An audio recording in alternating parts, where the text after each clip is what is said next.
This is Jeremy Wellborn, and today we're going to take a look at the jacking locations underneath the 2020 Corvette. It's really important that you pay attention to where the jacking locations are on the new 2020 Corvette because it's different than in previous generations. Let's start by taking a look at some reminders in the owner's manual. First of all, set the parking brake firmly. Number 2, put the transmission in park. And number 3, turn off the engine.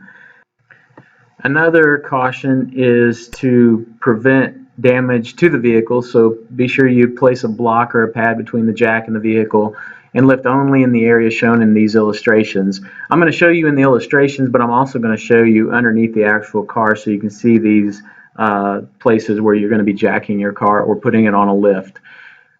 Take a look at this lifting the front graphic here. You'll see that there is an oblong hole, and it's going to be located right behind the wheel. So let's take a look at where that is exactly on the car. Go right behind the front wheel and tire.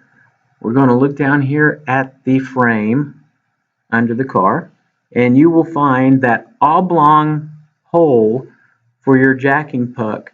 Whether you're using a jack or a lift, be sure you look for this particular hole, and I'm going to show you it's not very far behind that opening. There it is.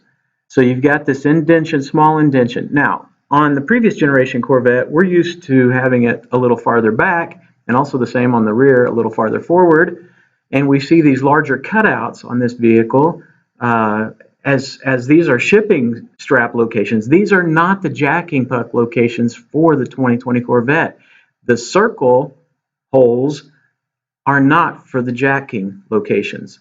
There's the circle hole.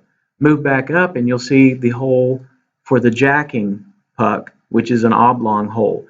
This is a critical distinction since we have a 60-40 weight distribution with 60% of the weight in the rear and 40% in the front.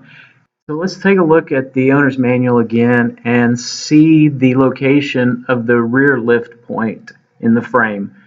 Notice that it's once again the oblong hole and it's past the bend in the frame. So let's take a look at where that is on the actual car. Right in front of the rear tire and wheel, we move back just a few inches, and in this part of the frame you can see the oblong hole for our jacking pucks. As you move forward from that jacking hole, you'll find another circle hole that can be used as a tie-down location. This is not the jacking location. So be sure that you're using the correct jacking locations, which are the oblong holes located directly in front of the rear tire and directly behind the front tire.